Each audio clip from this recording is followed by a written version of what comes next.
नया कुछ भी नहीं, हमदम वही आलम पुराना है।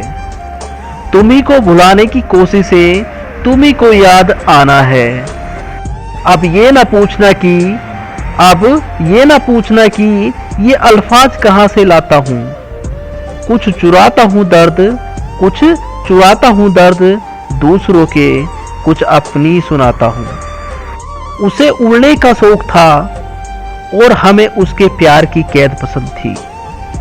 वो शौक पूरा करने उड़ गई जो आखिरी सांस तक साथ देने को रजामंद थी। अगर मोहब्बत नहीं थी तो एक बार बताया तो होता। ये कमबख्त दिल तुम्हारी खामोशी को भी इश्क समझ बैठा। जिद मत किया करो मेरी दास्तां सुनने की, मैं हंसकर कहूंगा तो भी तुम रोने लगोगे। तकदीर ने यह कहकर बड़ी तसल्ली दी है मुझे कि वो लोग तेरे काबिल नहीं थे जिन्हें मैंने दूर किया। निकल के उन्हीं के दिल से हम महफिल में आ बैठे हैं। हमारी मुश्किल ये है कि बड़ी मुश्किल में आ गए हैं। लड़खड़ाने लगे हैं पैर उन्हीं की बेवफाई की चोट से, पर लोग कहते हैं पी के सारी महफिल में आ गए हैं। नहीं है हमको किसी से गिला इस बेवफा जमाने ने। किसी ने दोस्ती छोड़ी, किसी ने दिल तोड़ा, किसी ने वादे तोड़े और किसी ने तन्हा छोड़ा।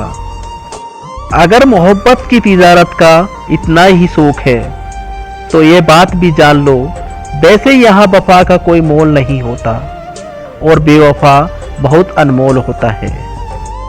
दिल किसी से तभी लगाना जब दिलों को पढ़ना सीख लो, वरना हसीन चेहरे तो एक ढूंढो लाखों मिलेंगे, पर हर एक में वफादारी की फितरत नहीं होती। अब तो गम सहने की आदत सी हो गई, रात को छुप छुप के रोने की आदत सी हो गई है। तू बेवफा है खेल मेरे दिल से जी भर के, हमें तो अब चोट खाने की आदत सी हो गई है। हमने अपनी सांसों पर उनका नाम लिख लिया, नहीं जानते थे कि हमने कुछ गलत किया। वो प्यार का वादा करके हमसे मुकर गए। खैर उनकी बेवफाई से कुछ तो सबक लिया। मिले हजारों में एक नया इल्जाम सही, गमों के समुद्र में गम का इनाम सही। किसी ने पागल कहा, किसी ने दीवाना कहा, बेवफा जो नाम दिया अब तो यही नाम सही। तुझसे क्या सिकवा दोस्त बेवफाई का, जब मुझे मेरा नसीब ही रूठ गया। सच तो ये है दोस्त मैं तो वो खिलौना हूँ जो बदनसीब खेल ही खेल में टूट गया। गम के संजो के मुझे अच्छा लगता है, मुझे उम्र भर के रोग अच्छे लगते हैं। ना कर मुझसे वफा की बातें, मुझे बेवफा लोग अच्छे लगते हैं।